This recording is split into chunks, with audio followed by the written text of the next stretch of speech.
bringing you the latest news from Coronado Athletics. This is the Mustang Fan Zone podcast from 100.7 The Score. Welcome back in. This is the High School Fan Zone on a Tuesday night. This is the night we talk to Monterey and Coronado. So we're going to jump into the Mustang Fan Zone in just a minute here. We've got a little diversity here. We're going to talk football and cross country. Big meet coming up this weekend, the LISD Invitational. That's the official name, right? Let me run through some things real quick. I have not mentioned tonight yet that we did shuffle the deck a little bit this season, this fall, through Thanksgiving week, the week before Thanksgiving. We're on 3 nights a week. Monday nights will be Estacado, Memorial, and Liberty, 6 to 7:30 p.m. Tuesday nights are Monterey and Coronado, 6 to 7 p.m. Wednesday nights, Lubbock High, Friendship, and Lubbock Cooper, 6 to 7:30 p.m. I want to run through the stations that carry all these great high school sports throughout the year. Right here on 100.7 The Score, this is your home for Lubbock Cooper sports. Double T 97.3 FM is where you hear Friendship. Let's see, the Mustangs and Lady Mustangs, when we get into basketball and softball, will be 96.9 The Bull. 93.7 The Eagle is the home of Monterey sports, and Liberty is found on 93.1 Young Country. On Friday nights during the football season from 6 to 6:30 p.m. on both 100.7 The Score and Double T 97.3 FM is the West Texas Friday Night Preview Show. Same two stations carry the West Texas Friday Night Scoreboard Show, 9:30 to midnight. Archive shows can be found on the High School Fan Zone page at doubleTsportsnetwork.com. There's a tab up to the right corner, the drop-down menu. You can find all 8 schools. And don't forget to download the 100.7 The Score mobile app to listen live or to the podcast of all 8 High School Fan Zone shows. 8 because Memorial began this year, and we jumped in. Had Jason Richards on last night. We've had Whitney Gibson on talking volleyball. May have to get the cross-country coach in because his girls, I believe, are ranked. Does he have a Coronado background? He was with us last year, an amazing coach. Love Coach Cortez. He has a great group, and they're going to do amazing things. Already have. Yes, I believe yesterday we saw that their girls are ranked 9th in Class 4A. That's a brand new school. That's pretty impressive. That's all shout out to Coach Cortez. He's a good coach. Good man and good coach. Married to a pretty decent Lee's runner. amazing too. Yes, they both are great people, great coaches. Lee may not remember me, but I actually wrote a story about her way back when she was in high school. She's a Plainsman, right? Mm-hmm. Yes. And did he had a connection. They both coached at LCU, correct? Mm-hmm. Correct, yes. So, yes, they have things going in that sport. But so does Coronado, so does cross-country's been really good. And I'm hoping Michael Sparks comes on tomorrow because he kept telling me, we're going to miss Reese, but we've got another girl coming. Mm-hmm. I feel like Reese and then the young man at Lubbock High before her, the one that went to UT, Isaac Alonso. Mm-hmm. Your girl, I'm going to butcher her name. Zanasia. Mm-hmm. I know you've heard you call her Z. I was just going to say that. Mm-hmm. Girl at Monterey the last couple of years. Or the boy at Monterey. Yes. Melina. Can't remember the girl's name. Yeah, actually, I needed Krista on here to help me with this, but it seems like it's all elevated the last few years at cross country, and it makes sense out here because. Andrew, I don't know about you. If I'm running 2 miles or 3 miles, it's because somebody's chasing me. I have all the respect in the world for cross-country runners because it takes some commitment. One of your daughters, was she a cross-country runner? Or my youngest, she ran in middle school. Okay. She's not quite the cross-country runner, but she did in middle school. And, man, the utmost respect for those guys because we're up at 6:30 in the morning practicing, and they're up running, and it's a total different atmosphere. And, man, much respect for those guys. So, Zanisia, she graduated, as did Reese. Mm-hmm.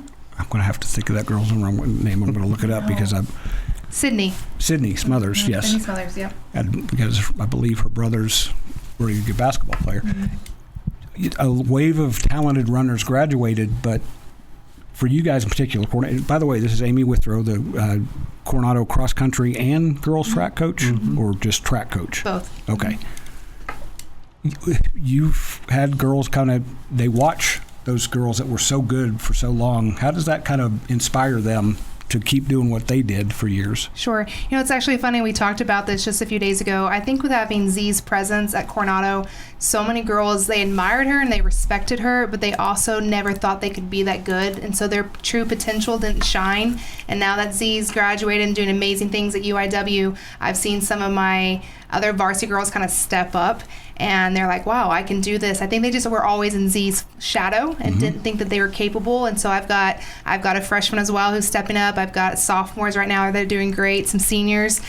Z was, that no one will ever fill Z's shoes at Coronado, but it's neat to see some people finally kind of come out of their comfort zone and hit some new personal bests this year. Because she qualified for state in both cross country and in track? Correct. It wasn't the same year. It was. So she was cross country. She qualified all 4 years in cross country, right. And then her freshman, sophomore, and senior year in track. I don't know how much.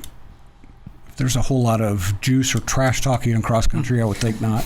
But her and Reese, yes. It was like I remember typing in cross country results. It was they were always 1-2. So they pushed each other as well. They did, yeah. I don't think there's much trash talking in cross country because misery loves company in this sport. I think there is definitely some, being competitive, sure. Which is great. I think it pushed each other. But I would say now that Reese and Z are both off in better things, I think that high school is just such a low level for both of them because Reese is doing amazing, Z's doing amazing, and so I think it helped them, but I think they're probably glad to be away from each other, if I can say that. Yeah, no, for a long time of rivalry, so. Who we're talking about girls, but you have some boys runners as well. Yeah, so this is really neat. My first year at Coronado, I had 3 boys. Last year we had 7, and this year we have 10. And it's just cool because for boys, it's not as cool to run. Right. It's just not. There's so many other sports that they want to do. So we've got a good boys team this year. Some very, very young, only losing 2 seniors, all coming back as juniors next year. So I'm excited to see what they can do. Shout out to Ellis Jackson. I know Mom pretty Ellis. well. So. We're coming up on a break. We'll be back right after this in the Mustang Fan Zone on 100.7 The Score. Diving headfirst into Coronado athletics. You're listening to the Mustang Fan Zone on 100.7 The Score on the 100.7 The Score mobile app. Welcome back in to the High School Fan Zone on a Tuesday night. We're talking Coronado Mustang football, but right now we're talking about cross country. And this is more LISD with Coronado as the face of it tonight. Lubbock, the 2025 Lubbock ISD Cross Country Invitational. It's a very long way of saying it, but that's what it is. Will be Saturday at May Simmons Park. How many teams did you tell me? 15 divisions. Definitely going to be over 200 teams. So we go, I could read this list, a lot of different races for boys and girls, JV, a couple of JV races as well. This is the first, you've had big meets already this year, but this is the first big one here in Lubbock. You had the one at LCU a few weeks ago. This is the one everybody kind of circles on the calendar, like this is where you start. What's the word cross-country runners use when you're starting to work towards the state meet? Maybe wanting to peak? Yes. You start to work up that, I don't know if you say up that peak or up the mountain, but why is this, you've been here for a while. You're still very young, don't get me wrong. I'll take it. But why has this race become such a big deal? We were talking in between. It's Mike Meek's baby. He loves this thing. Well, this is where district is too. We rotate, and so to me, when my athletes see May Simmons, they cringe. And I don't understand it because we're at such an advantage that we run this. We were just there 30 minutes ago, but it's difficult. It's the hills, and we see hills and we freak out. But we're at an advantage because we run district there. We ran district there 2 years ago. We went to Amarillo last year, it was flat, and now we're back here for district again. And I think it's just something in their head. It's a mentality that I'm trying to change, and I don't understand why it's so difficult. But it does. It freaks a lot of people out seeing May Simmons. And I also think seeing a lot of runners makes them very, very nervous. And I was like, man, that's the best part, in my opinion, is and some competition. And regional as well, right? And regionals is there as well, yeah. And so that's where you get all the teams from. They want to get a peek, a glance at what the regional meet's going to look like. So, I mean... Well, we'll come back to regionals. I'm going to say something that Michael Sparks told me a few years ago. I would freak out a little bit. I love Lubbock. Let me preface everything I say here. I love Lubbock. I would freak out a little bit if I saw a bunch of hills in Lubbock. There ain't a whole lot of them. No. It's a tough course, It man. is. It's a tough course. I mean, all we can do with practices is bleachers, you know, unless we go out to May Simmons, which is very difficult to do with rides and school. But like we were out there today and we saw 2 buses pull up from Dimmitt, and I was like, guys, like we can 10 minutes and we're here. Like take advantage of this course. So it's just it's tough. It's a difficult course. It really is. It's a busy part of town this week in particular, and I'm going to get Mike to expound more on the McQuesta Taylor story tomorrow that Lewis Kelly told for years. It was fair being out there, but how excited are you now to see what your team does at this stage, to see how much progress they've made so far and where they need to go? Sure. I mean, this is my 3rd season, and I'm just barely seeing the fruits of my labor, like barely, which it just takes such a long time. And it's been special. I'm really excited. My boys team they're pretty good. I'm very excited. I've got some individual girls that are good as well. But, you know, I got to give a shout out to Coach Jones and Coach Sparks at Monterey and Lubbock High. Like when I came here, long story short, my aspiration was to be like them, you know, their programs that they have developed. And I'm finally starting to see that a little bit at Coronado. And so one day we will beat them. One day we'll beat Michael Sparks and Krista Jones, and that'll be the day. But they're great coaches, and they've really helped me out a lot. And we strive to be like their teams. So hopefully we will. And Estacato's creeping up there too. I know Grace has worked to get more kids out. I know Tony Wagner wants his basketball players out there to get them. They do a good job. That's probably a relief for Tony's basketball kids. Nobody's yelling at them while they're running. So. Yeah. What time does everything start on Saturday?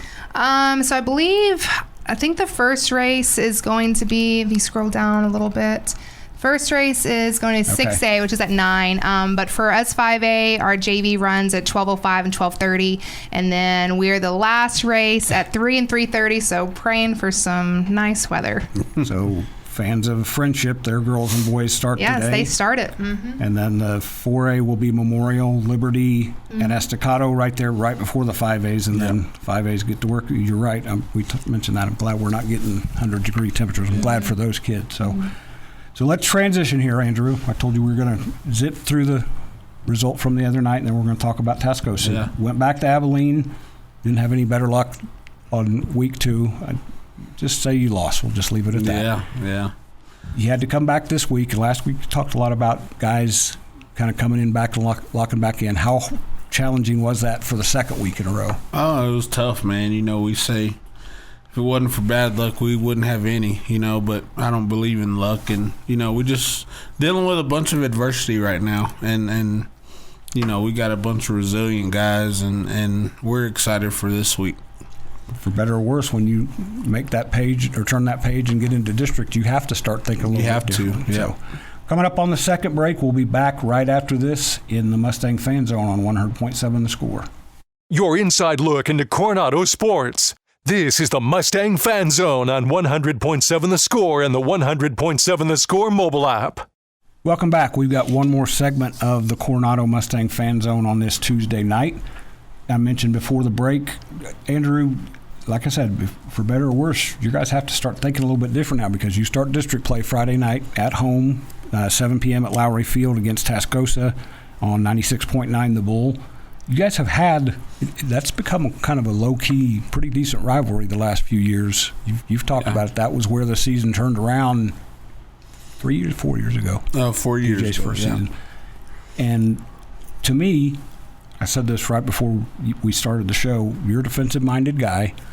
You're an old-school kind of guy. Yeah. When you're getting a team ready to play Tascosa in that triple option or flex bone or whatever they call it, I would think a defensive-minded guy, this is like almost Christmas early because you get guys ready to do what they need to just focus on what you need to do. Yeah, and it's been difficult, you know, with everything that's been going on, but it's one of those weeks where you have to be disciplined on defense. They run the same offense, and it's discipline-oriented on defense. Everybody has to do their job, and so it's kind of been a little boring on the defensive side. And so we've kind of mixed it up, and we've been going a little good on good and kind of helping out our offense a little bit. And so it's been fun this week. You know, I kind of got back into a groove, and I don't know if I'd been missing out or what, but I felt a little better this week and getting in there and getting a little bit of defensive juices going.